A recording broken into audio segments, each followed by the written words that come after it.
Bueno, hola a todos, ¿cómo están? Bueno, esta es nuestra segunda clase, ¿sí? Estado y Políticas Públicas, Cátedra Raus. Eh, en esta ocasión lo que vamos a tratar en la clase van a ser fundamentalmente los temas que tienen que ver con la diferenciación del estado de bienestar y el estado keynesiano, ¿sí? Vamos a ver bien cuándo surgen, por qué surgen, cuáles son los motivos que producen su aparición, qué características tienen. Vamos a hablar también de la composición del estado de bienestar keynesiano, que es una combinación de ambos tipos de intervención estatal que se dan en algunos periodos históricos y vamos a verlo también en un ratito. Y para eso vamos a retomar un poco lo que habíamos visto en la última clase que hicimos por Instagram, ¿sí? Que hablamos de algunas características centrales del Estado, ¿sí? Que eso nos lo aportaba O'Donnell fundamentalmente. Bueno, antes de comenzar con la clase, yo lo que quisiera es que tengamos la posibilidad de reflexionar un poco sobre lo que está pasando en la facultad, ¿sí? En nuestras facultades sociales. Y lo que yo quisiera es, de algún modo, ya que tengo la posibilidad de acercarme a ustedes por este medio, que es el de filmar el video, después vamos a ver si cambiamos el horario de las clases regulares, pero quisiera que tengamos un espacio al principio para reflexionar sobre lo que está pasando y hacerles llegar un poco la visión que tenemos nosotros, ¿sí? Pero quiero que sepan que la posición que tenemos dentro de la facultad con respecto a lo que está pasando con la situación de la pandemia es muy delicado, ¿sí? Y yo creo, y me parece que es importante transmitírselos a ustedes, que los alumnos tenemos una responsabilidad frente a esta situación y tenemos que hacernos en parte cargo, si bien no es toda total nuestra responsabilidad, pero tenemos que hacernos cargo del proceso pedagógico y exigir a las autoridades de la facultad y a los profesores de las materias que cursamos que den algún tipo de respuesta frente a la situación.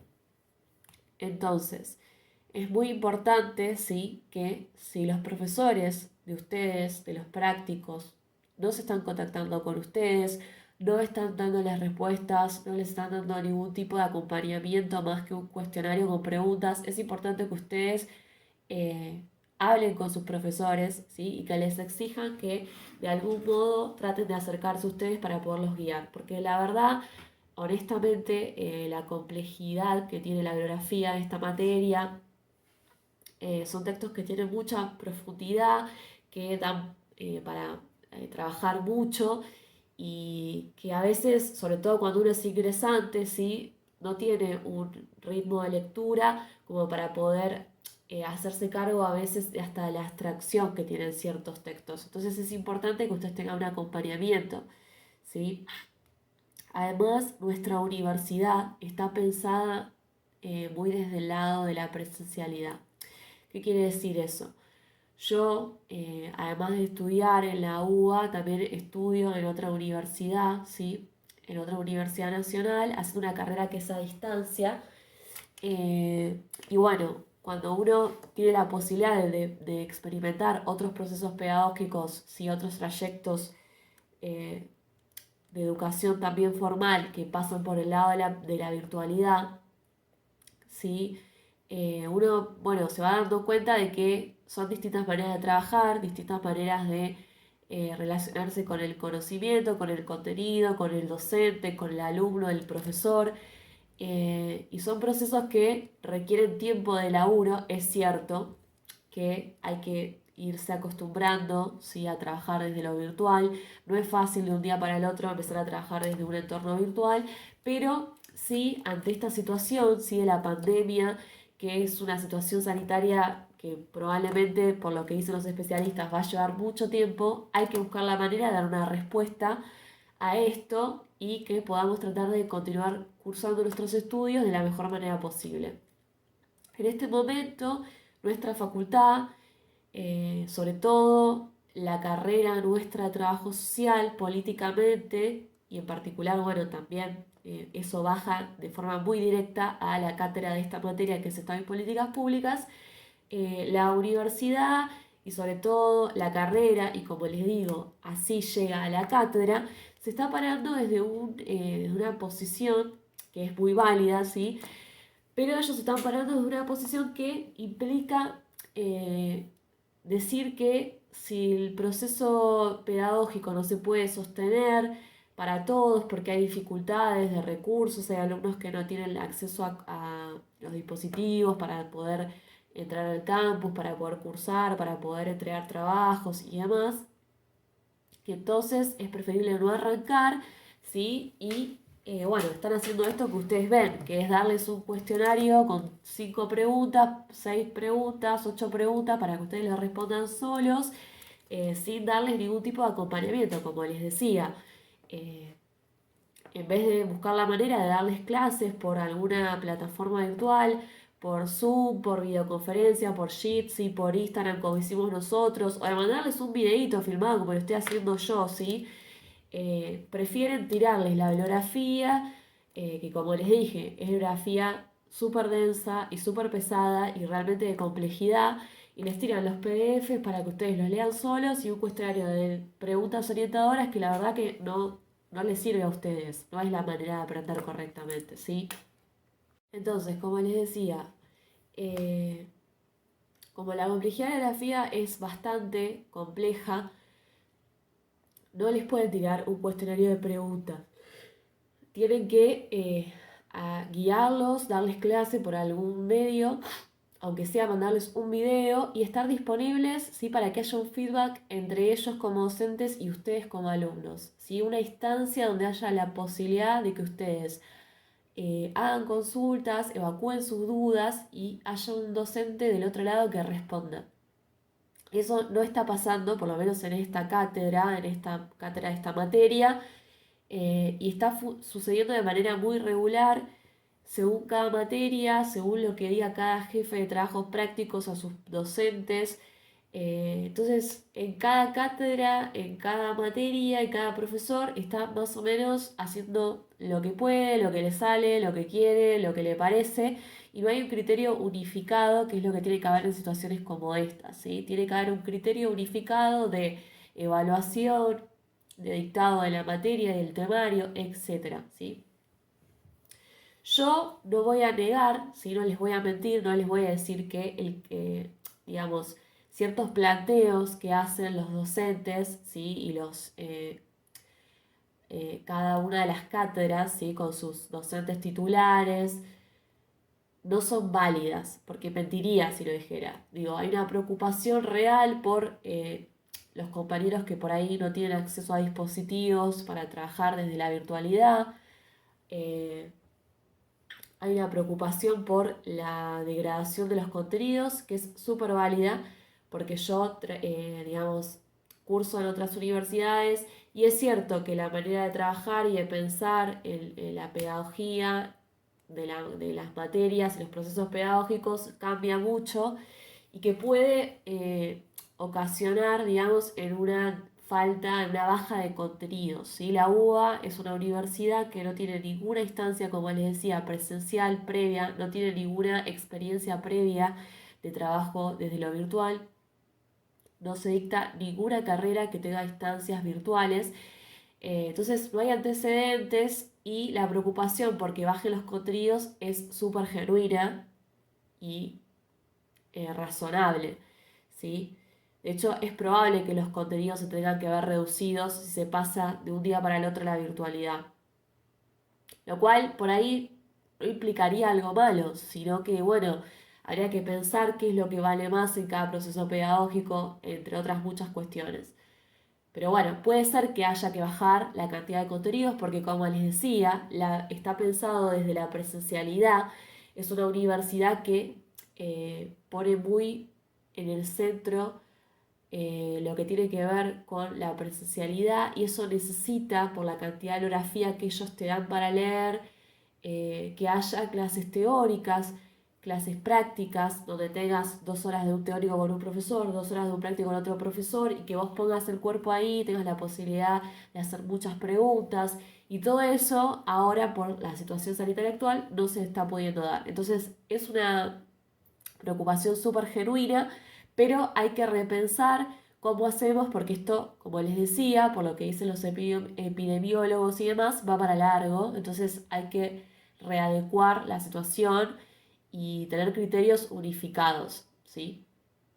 Entonces, eh, de alguna manera van a tener que repensar cómo seguimos, porque no vamos a volver en el tiempo medianamente cercano a las aulas, eso es importante decirlo sin eufemismo porque es así. Y bueno, hay que buscar un criterio para poder continuar con el dictado de las clases y que sea un criterio unificado, ¿sí? Para todas las materias y que todos los alumnos lo tengamos claro. Entonces, esto es responsabilidad nuestra también como alumnos exigírselas a nuestros docentes, ¿sí? La verdad es que la universidad tiene un campus virtual que funciona muy bien. Es un entorno muy bueno. Yo les digo que, digamos, estudio en otra universidad, hago cursos de escuela de maestros y en todas las plataformas se usa un entorno visual, que es el entorno gráfico, digamos, que se llama Moodle, que es muy bueno, es como una licencia que compra la universidad y bueno, lo puede utilizar para su campus virtual. Es súper bueno el entorno gráfico, es muy bueno, pero falta invertir, ¿sí? Para que el campus tenga la posibilidad, por ejemplo, de tener muchos alumnos conectados, cosa que la Facultad de Sociales nunca lo hizo, esa inversión. Entonces, cuando hay cierta cantidad de gente conectada al mismo tiempo, en simultáneo, el campus se cae, etcétera, ¿sí? Entonces, bueno, son pequeñas cosas que hay que ir exigiendo. Una de las cosas que logramos es que se logre liberar, ¿sí? Lo que tiene que ver con el CIU Guaraní y con el campus virtual. Son dos plataformas que las direcciones URL están liberadas, entonces no se gasta ningún dato del celular cuando se ingresa y se navega por esas páginas. Eso es súper importante para que los alumnos no tengan que gastarse los datos móviles, ¿sí? Otro problema a resolver tiene que ver con la grafía. Yo, bueno, por ahí estoy acostumbrada ya a leer todo digitalizado, pero cuando uno, sobre todo, acaba de ingresar a la facultad, por ahí le cuesta un montón poder quedarse sosteniendo una lectura que pasa todo a través de una pantalla y que te cansa la vista leer así. Entonces, bueno, todas esas cosas también hay que ver. El centro, tengo entendido que están causando la posibilidad de enviar los apuntes con un delivery de apuntes. Pero bueno, por eso, son cuestiones que hay que resolver. Y el tema del alcance del acceso a los dispositivos, la gente que no tiene computadora, que tiene solo celular, muchos ni siquiera tienen celular, bueno, también hay que exigir que se hagan préstamos como de computadoras en comodato para que los alumnos puedan acceder al ingreso de las herramientas que necesitan para poder cursar. Todo eso son reclamos que hay que encauzar, pero digamos, la posición de no damos clase porque no están garantizadas las condiciones económicas para todos los alumnos y para no ser injustos, no, o sea, lo que hay que hacer es buscar la manera de que todos los alumnos tengan acceso a las herramientas, pero de alguna manera hay que resolver esto, ¿sí? Entonces, es una posición bastante infantil, la de, bueno, las clases tienen que empezar el 1 de junio y, bueno, el 1 de junio las van a volver a pasar, etcétera, y los alumnos, mientras tanto, quedan en la nada. Es absolutamente irresponsable y, bueno, por eso les digo que traten de hablar con sus profesores, porque realmente pasa un poco por responsabilidad nuestra como alumnado el exigir que esas cosas se vayan dando, ¿sí? Entonces traten de hablar ustedes con sus profesores y plantearles esto, ¿sí?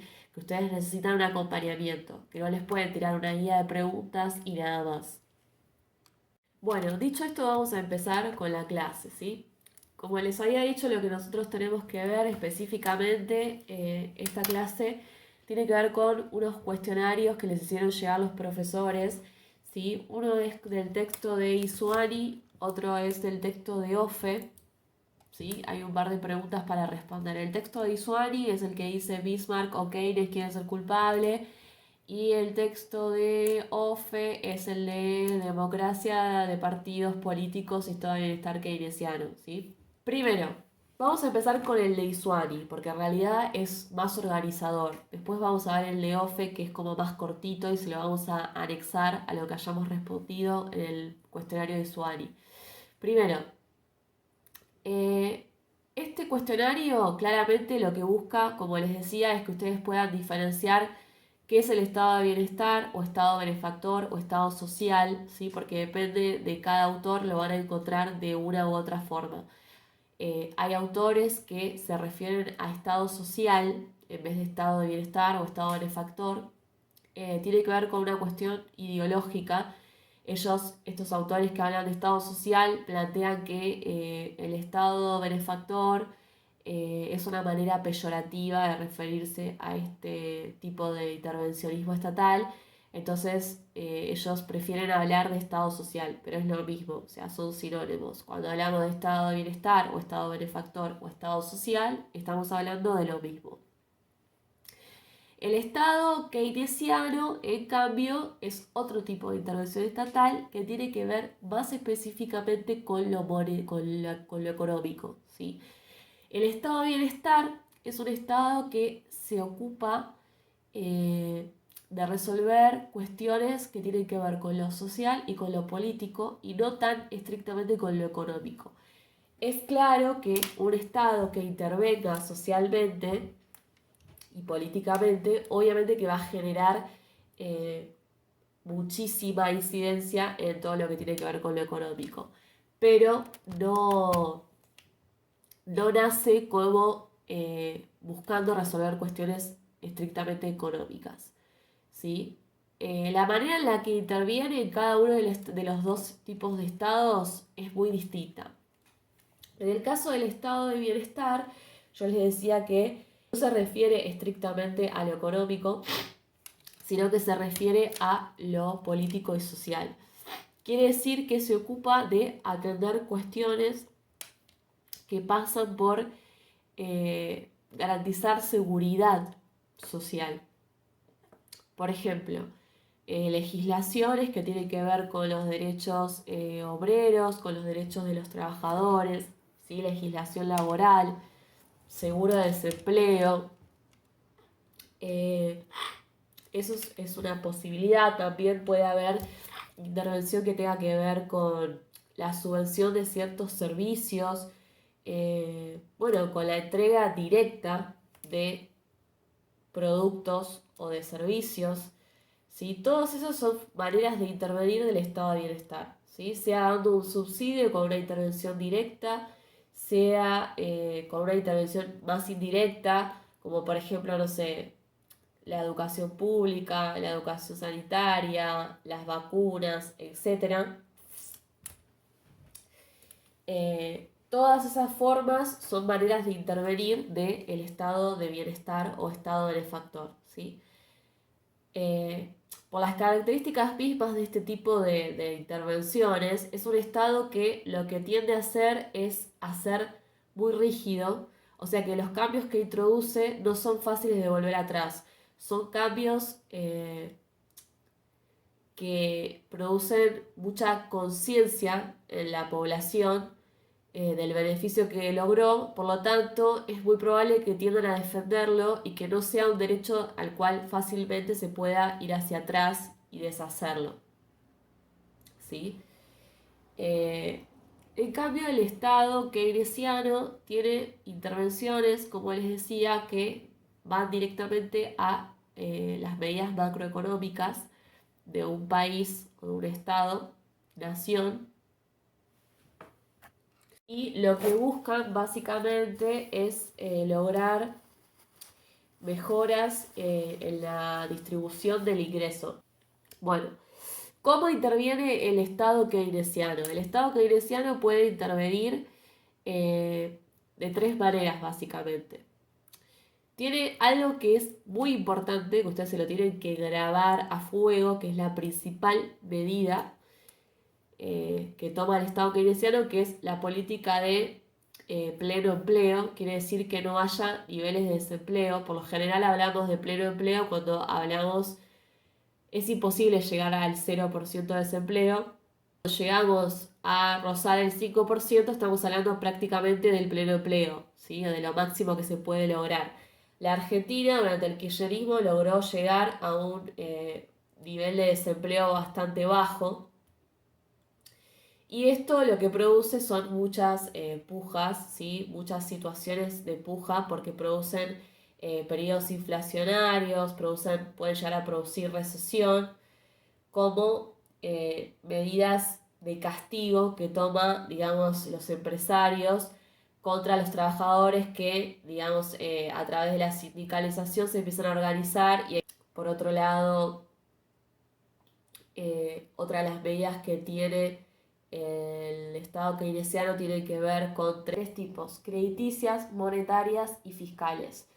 ¿Sí? ¿Qué quiere decir esto? Que además de intervenir con su política estrella, que es el pleno empleo, también interviene dando préstamos, ¿sí? Que tiene que ver con la medida crediticia.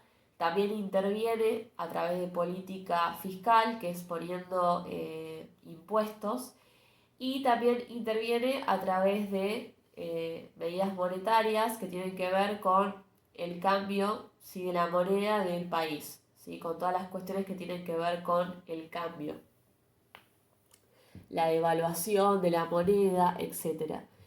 Entonces, el Estado keynesiano actúa estrictamente sobre lo económico con políticas monetarias, fiscales y crediticias a través de la política del pleno empleo, haciendo intervenciones en la macroeconomía del país. En cambio, el estado de bienestar o estado benefactor o estado social es un tipo de intervención estatal que lo que hace es no intervenir tanto en lo estrictamente macroeconómico, sino intervenir en lo que tiene que ver con las cuestiones que fueron surgiendo a raíz de que aparece de la aparición de la cuestión social, ¿sí? De los problemas de legitimidad que tenía el Estado cuando de repente, después de la guerra, empezaron a aparecer personas que, había hambrunas, enfermedades, gente que no podía acceder al sistema de salud, que se estaba muriendo de hambre, que estaba desempleada, que no tenía dónde vivir, etc. ¿Sí? Entonces, a raíz de la aparición de la cuestión social, aparece el estado de bienestar, que lo que hace es brindar provisión de bienes directos, provisión de bienes indirectos, que es tener políticas de seguridad social, y también aparece, bueno, con lo que les decía, la vacunación, seguro de desempleo, etcétera, etcétera, ¿sí? Entonces, dijimos que por las características intrínsecas que tiene cada uno de este tipo de estados intervencionistas, en el caso del keynesiano es un estado que tiene mucha más flexibilidad, porque es mucho más fácil tomar medidas keynesianas y después irlas para atrás, etc. Entonces es un estado que es muy bueno para ir moderando los ciclos económicos. En cambio, el estado de bienestar es un estado mucho más rígido. Las medidas que se toman, que tienen que ver con el bienestar y con lo benefactor y lo social, son medidas que no son tan fáciles de ir para atrás, son más rígidas, permanecen mucho más profundamente que las medidas del Estado keynesiano, que son como bastante más superficiales y fáciles de ir para atrás, ¿sí?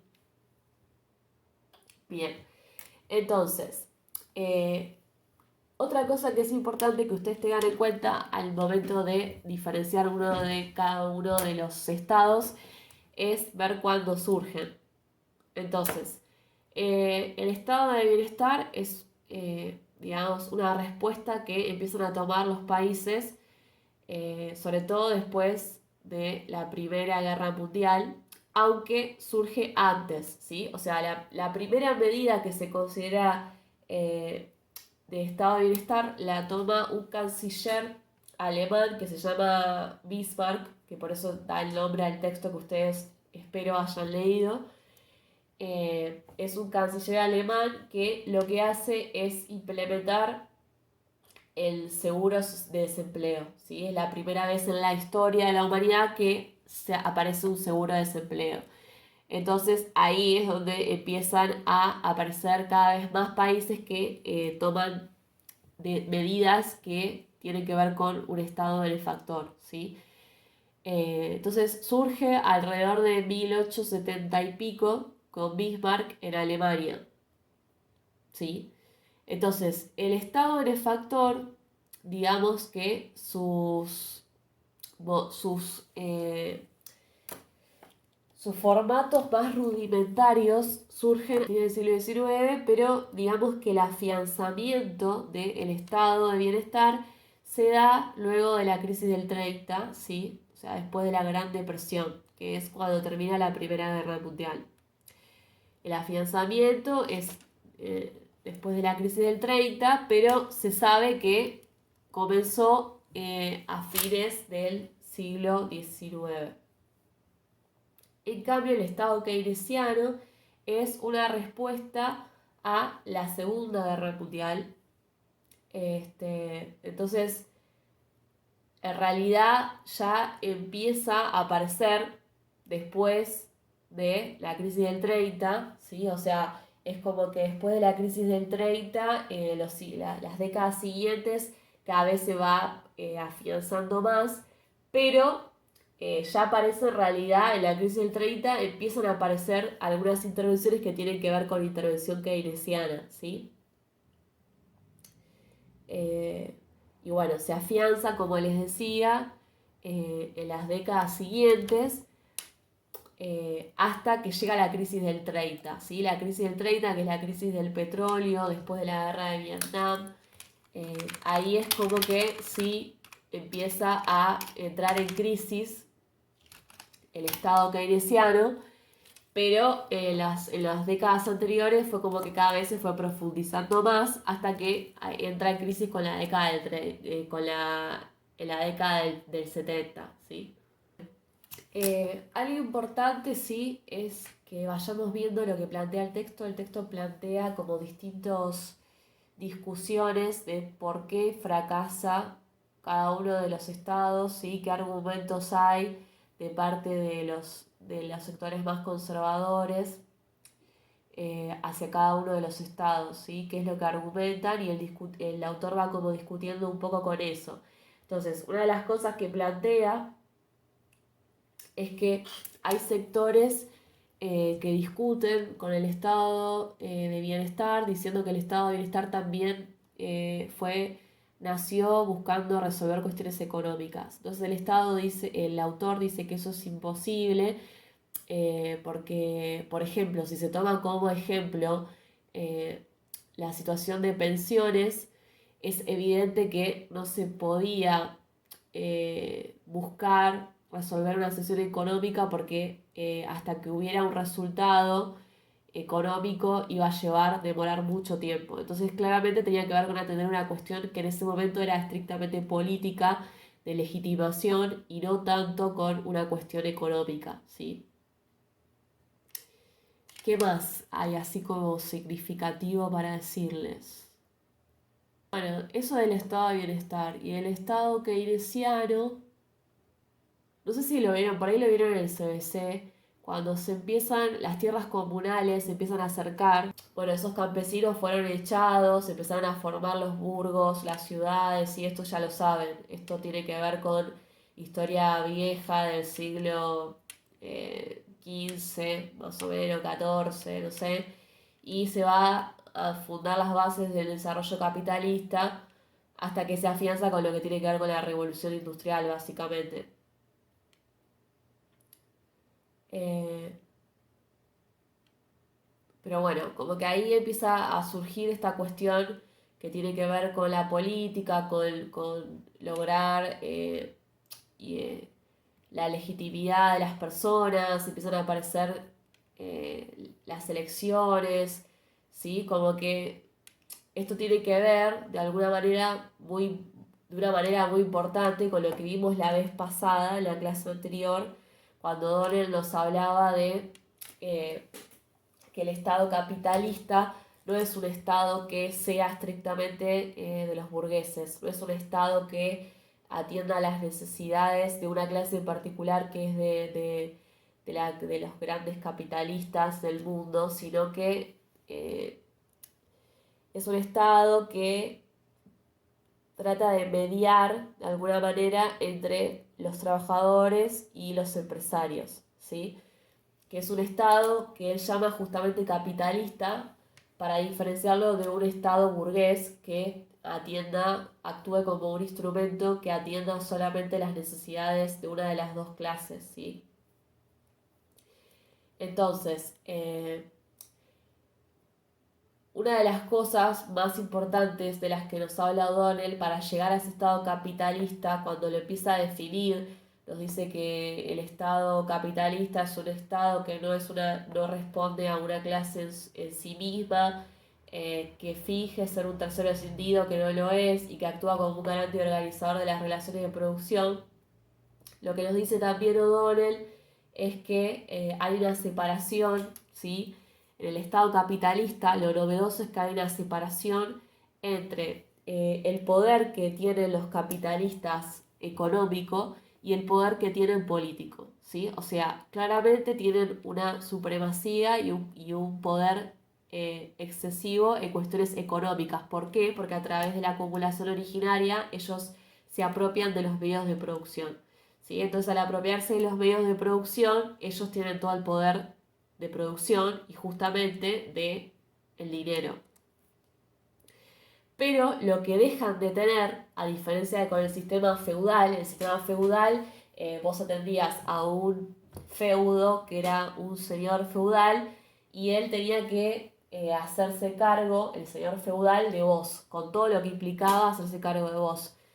No te pagaba un sueldo del cual vos después podías ir y disponer como quisieras, ponele como quisieras, porque en realidad vos tenés que disponerlo para ciertas cosas mínimas de subsistencia, pero no tenías como esa libertad de ir, firmar un contrato, cobrar la plata, gastarla lo que vos querés, sino que él se ocupaba de las cosas básicas de tu vida, ¿sí? De que vos puedas comer, de que tengas una vivienda, se ocupaba de cuidarte. Eso deja de ser así. Entonces, al tener el individuo mediante un contrato social la posibilidad de ser libre como ciudadano y estar en igualdad de condiciones ciudadanas con su propio empleador, lo que hay es que la clase burguesa, la clase capitalista, deja de tener el poder político, ¿sí? Hay como una división. Pasa a tener el total poder económico, pero no el político. Entonces, lo que tiene que hacer es lograr que vos lo apoyes con tu voto, que gane las elecciones, ¿sí? De alguna manera te tiene que convencer para que vos le des la legitimidad y le des lo que habíamos visto que Weber llama el monopolio de la violencia, ¿sí? O sea, vos le tenés que dar al Estado la legitimidad para que accione con el monopolio de la violencia legítima, ¿sí? Eso tiene que ver con los modos de dominación que da Weber. Y bueno, es esto, es la posibilidad que tiene el Estado de mandar y de ordenar a la sociedad, porque todos los ciudadanos firmamos, digámoslo así, un contrato social. Entonces, el Estado actúa con el monopolio de la violencia legítima, ¿sí? Con el poder de la espada, el poder de policía, para accionar cuando las cosas se desmadran, por decirlo de alguna manera, ¿sí? Tiene el poder de policía para tomar medidas contra los ciudadanos que no actúan de acuerdo a lo esperado, al código legal, etc. Entonces, ¿a qué iba con todo esto? A que, bueno, ahí aparece la cuestión política, ¿sí? Y la cuestión política después se relaciona con el texto de Offe, que el texto de Offe es un poco más complejo, pero bueno, ahora lo vamos a ver, es como más breve igual, lo importante es breve. Mercantilización de la política y politización de la economía privada, ¿sí? Quiere decir que acá entran en juego, a raíz del capitalismo, el poder político que ya no lo tienen los grandes empresarios, no lo tiene el capitalista, sino que tiene que lograr convencerte a vos de que él tiene que mandar. Entonces presenta a sus candidatos, ¿sí? Que representan sus intereses, y vos tenés que votarlo y apoyarlo para que llegue al poder y las medidas que pueda tomar ese Estado tengan más que ver con los intereses de ellos, de los capitalistas, y no tanto con los tuyos, ¿sí? Entonces, para lograr eso, tienen algunas herramientas que ahora las vamos a ver cuando veamos el texto de Offen. Una cosa básica, así rapidito, es aclarar que el Estado keynesiano, si bien es un Estado que ayuda mucho a los trabajadores, porque con la política de pleno empleo hay menor competencia en el mercado laboral y también hay como mayores capacidades de negociación de los empleados, en realidad no responde estrictamente a un beneficio a los trabajadores, sino que responde a una lógica de producción y de rentabilidad económica, ¿sí? O sea, en realidad también de algún modo permite que la rueda siga girando, que es esto que yo les decía de O'Donnell.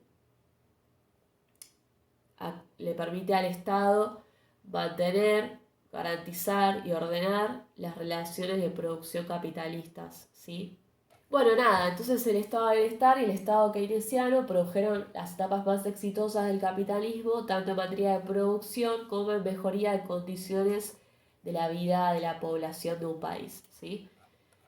Bueno, después, básicamente, que cuando llegan los años 70, los indicadores económicos empiezan a caer, empieza a haber inflación, empieza a caer el empleo, o sea, entonces la vida de las personas empieza a deteriorar mucho y se produce una crisis muy importante.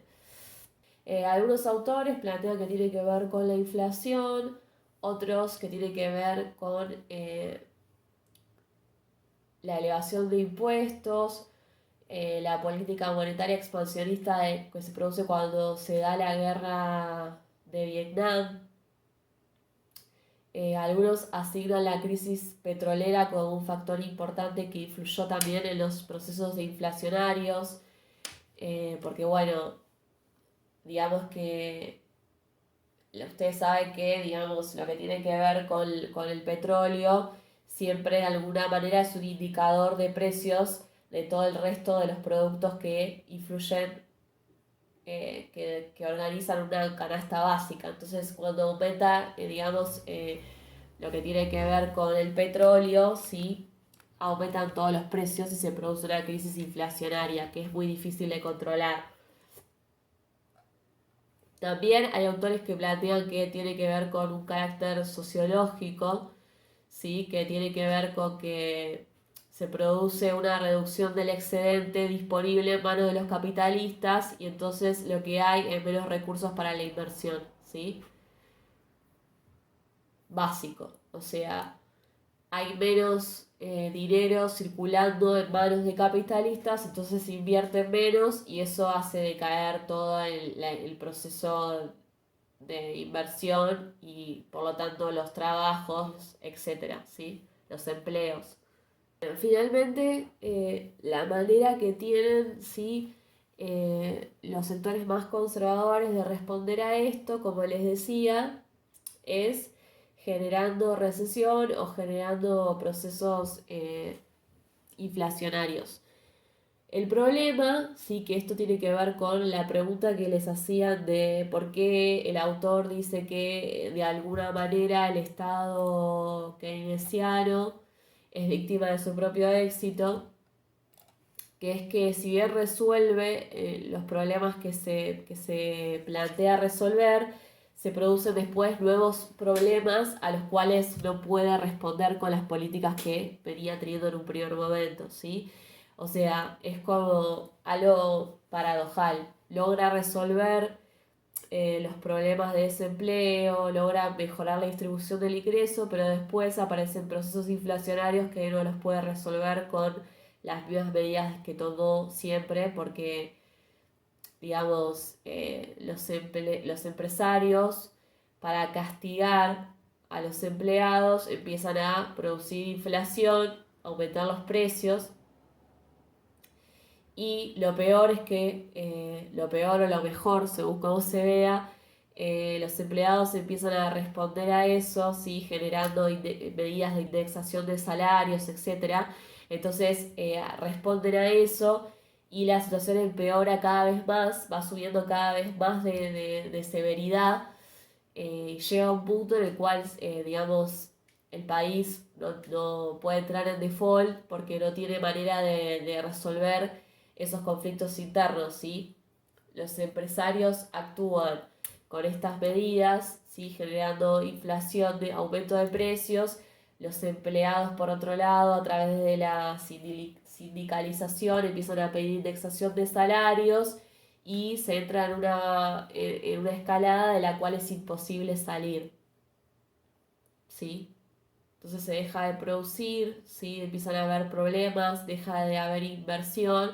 Entonces lo que se plantea de alguna manera en el texto es que eh, el Estado keynesiano está bueno y sirve para resolver medidas apenas surgen problemas, ¿sí? Apenas empiezan a haber problemas económicos que tienen que ver con la distribución del capital, pero tiene que tener una actuación rápida y breve y después se tiene que retirar, ¿sí? Como un andamio que se coloca y después se empieza a retirar y que no pueden estar actuando constantemente porque cuando el mercado empieza a detectar que aparecen sistemáticamente medidas de intervención keynesiana, deja de interesarse en ese mercado, en ese país, en la inversión y se desalienta la inversión de capital, ¿sí? Entonces, lo que hace el conservadurismo básicamente es atacar al Estado keynesiano, ¿sí? Porque lo que le molesta es la intervención económica y no tanto las medidas que tienen que ver con la protección social, ¿sí? De hecho, si ustedes analizan, hay un montón de ejemplos en nuestro país, por ejemplo, es un claro ejemplo de que durante los periodos neoliberales y también de dictaduras, hubo medidas que tenían que ver con intervención social, ¿sí? Las hubo, muchas. Lo que sí aparece, porque es lo más fácil de atacar, es lo más fácil de tener, de atacar y de obtener un respaldo de la sociedad, es atacar a las medidas que tienen que ver con lo estrictamente económico, ¿sí? Es más fácil convencer a la gente de que el Estado no puede hacerse cargo económicamente de ellos y que no tiene que haber empresas nacionales porque no rinden y eh, porque no son viables económicamente y demás, que convencer a la gente de que no tiene que haber educación pública, por ejemplo. Entonces eso es lo que plantea el texto, que es mucho más fácil convencer a la gente de que lo que no sirve es el Estado keynesiano que el Estado benefactor. El Estado benefactor probablemente, eso es lo que plantea el autor hacia el final del texto, va a permanecer pese a todo. Bueno, después termina el texto diciendo que la ideología conservadora sostiene la premisa de que la crisis que se produjo de acumulación de capital fue originado por la intervención estatal y que se puede resolver volviendo sí a un retroceso, que es lo que planteó el macrismo, digamos, que no tenía que haber más banco central. La ideología liberal en general lo que plantea es que no tiene que haber intervención estatal para nada, que no tiene que haber banco central, ¿sí? Que son cuestiones meramente técnicas, las monetarias, y que por ende eh, se tienen que ocupar de eso los técnicos y no el Estado, ¿sí? En cambio, digamos, el autor plantea que eso es insostenible, ¿sí? Que volver a las políticas económicas previas a la década del 30 es imposible y que es querer resolver un problema del hoy con políticas del ayer, que no tiene sentido, ¿sí? Pero bueno, él plantea que el estado de bienestar digamos, va a durar muchísimo tiempo y que va a tender a permanecer. Que el estado keynesiano no, pero que el estado benefactor sí. Entonces, resumiendo la guía de preguntas, las herramientas de intervención del estado de bienestar ya se las dije. La fecha de inicio, como les dije, es en 1870 y pico con Bismarck. El año exacto lo tienen en el texto. Las causas del origen fueron la cuestión social. La principal figura política es Bismarck. Las características de las políticas es que son rígidas y que atienden a cuestiones políticas y sociales, pero no económicas. Y en el caso del Estado keynesiano, la fecha de inicio es después de la Gran Depresión, que es la crisis del 30, y se va afianzando en las décadas siguientes. Las causas del origen, ya les dije, que son meramente económicas y tienen que ver con problemas de distribución del ingreso. La principal figura política es Keynes, que es un economista inglés. La principal herramienta es el pleno empleo y todas las medidas que toma el Estado keynesiano son medidas súper flexibles, ¿sí? Hay una pregunta que decía, describan ejemplos de herramientas de intervención del estado de bienestar y del estado keynesiano. Del estado de bienestar hay muchos ejemplos, ¿sí?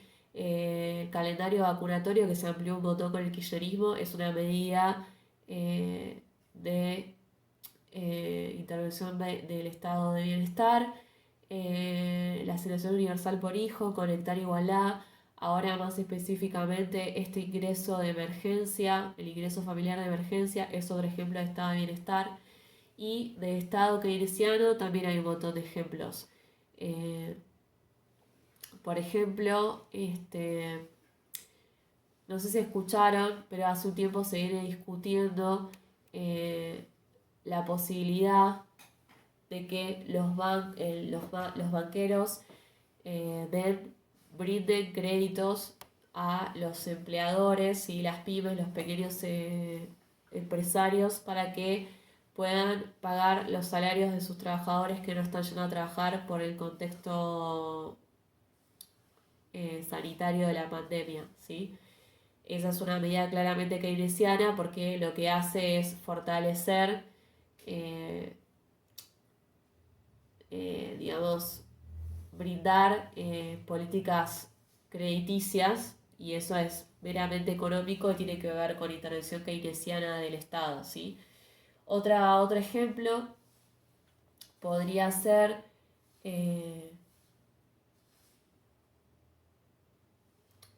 bueno, la discusión que se está por dar ahora para poner impuestos a la riqueza. Eso también es una medida keynesiana, ¿sí? Porque es un tipo de política fiscal, que eso habíamos dicho que era un tipo de intervención del Estado keynesiano, ¿sí? Hay ejemplos, hay muchos. Si ustedes se ponen a analizar van a encontrar un montón. Y ahora, bueno, pasando un poco al texto de OFE, ustedes tenían unas preguntas de OFE que tienen que ver con los efectos de la mercantilización de la política. Acá aparece lo que habíamos dicho antes, ¿sí? Que empiezan a aparecer los partidos políticos, los partidos de masas, y lo que buscan es convencer a las personas para que acompañen con su voto a un determinado tipo de política que, por lo que habíamos hablado en O'Donnell, tiene autonomía relativa. Digamos, a veces responde más a cuestiones que tienen que ver con los trabajadores, y a veces responde más al sistema capitalista y actúa de manera más cruel con los trabajadores, y de alguna manera es un poco más instrumental y responde a los intereses de los capitalistas, ¿sí? Depende de cada momento y del signo político que tenga el gobierno, es que digamos, va a haber un tipo de políticas que tengan más o menos autonomía estatal, pero siempre se van a causar por partidos políticos de masas, ¿sí? Entonces el autor Ofe empieza el texto haciéndose una pregunta, ¿sí? Que es si lo que tiene que ver con el capitalismo y con la democracia total basada en el sufragio eran o no compatibles. Y lo que plantea es que tanto los liberales más ortodoxos como el marxismo clásico, los dos van a llegar a la misma conclusión, que son incompatibles, pero obviamente por caminos distintos. Entonces, los liberales van a plantear que la libertad tiene que estar por encima de todo tipo de protección. Entonces, frente a las amenazas de igualdad de la sociedad y la política de masas, tiene que primar la libertad. Por lo tanto, es incompatible el sistema capitalista con el sistema democrático. Y Marx llega a la misma conclusión, pero él lo hace pensando en que las estructuras democráticas pueden hacer que la clase proletaria, la clase obrera, gane y cuestione los fundamentos de la sociedad capitalista, ¿sí? Y que haga, por ejemplo, una revolución y va a terminar acabando con el sistema de producción capitalista, ¿sí? Entonces, bueno, lo que él plantea entonces es que tienen que aparecer los actores políticos que son los partidos políticos. Eh, ¿Cómo aparecen? Bueno, lo que hacen es tomar tres tipos de medidas, que es lo que le pregunta al cuestionario. Dice, ¿cuáles son los efectos de la mercantilización de la acción partidaria? Los efectos de la mercantilización son tres y son que al producirse la mercantilización de la política, ¿sí? Y la politización de la economía, los partidos políticos lo que tienden a hacer es tratar de captar a todos los votantes, ¿sí? Cada vez de manera más totalitaria. O sea, los partidos políticos, en vez de captar una sola clase social o un tipo de interés, cada vez tratan de abrir más el abanico y lograr cooptar cada vez más sectores sociales, con clivajes muy distintos, ¿sí? Entonces, empiezan a aparecer partidos que no solo van a tratar de dirigirse a clases populares, sino a clases medias, comerciantes. De repente van a empezar a tener discursos del feminismo, de movimientos políticos de las mujeres. Cada vez empiezan a meter en más, ampliar más el abanico para tratar de abarcar lo que se dice catch all, ¿sí? Que quiere decir captar a todos, básicamente. Ese es uno de los efectos de la mercantilización, ¿sí? De la acción partidaria. Se mercantiliza la política y la política y la economía también se politiza, ¿sí? Se produce como esa fusión y de ahí surgen los partidos políticos. Uno de los efectos es esto del catch-all. Otro de los efectos es que lo que se hace es desactivar a los sectores de base, ¿sí? A los trabajadores. Entonces, a través de la herramienta de la sindicalización, se desactiva a los trabajadores individuales, a todos los obreros, y quedan desplazados, ¿sí? De la cuestión política, porque viene a representarlos sus sindicalistas y que es un trabajador como ellos que llega a representarlos en los sindicatos, y de esa manera los trabajadores de base se empiezan a desentender de las cuestiones políticas, ¿sí? Y la tercera consecuencia o efecto de la mercantilización de la acción partidaria es que el discurso se pasteuriza, digamos, de alguna manera se vuelve más liviano, ¿sí? Entonces, los discursos dejan de ser como más revolucionarios y empiezan a ser más reformistas. Se empieza a aliviandar el discurso y hacerlo cada vez más digerible, de manera de que también llegue a más personas. O sea, tiene que ver con lo de captar a todos, ¿sí? Esos son los tres efectos de la mercantilización. Y después, por último, pregunta por qué Offe dice que el estado de bienestar keynesiano es víctima de su propio éxito, y es lo que habíamos hablado antes, de que tiene una respuesta paradojal y que cuando logra resolver algunas cuestiones aparecen otros problemas. Entonces es víctima de su propio éxito, ¿sí? Básicamente es eso. Hablen con sus profesores, díganles que ustedes necesitan que los acompañen de alguna manera y que, nada, traten de llegar a un acuerdo en cuestiones que tienen que ver con cómo los van a evaluar, qué clase van a tener, qué acompañamiento y qué van a hacer con estos cuestionarios, ¿sí? Porque bueno, el cuatrimestre avanza y ustedes necesitan tener resoluciones. Espero que les sirva. Después, bueno, me comentan cualquier duda que tengan por el grupo. Un beso.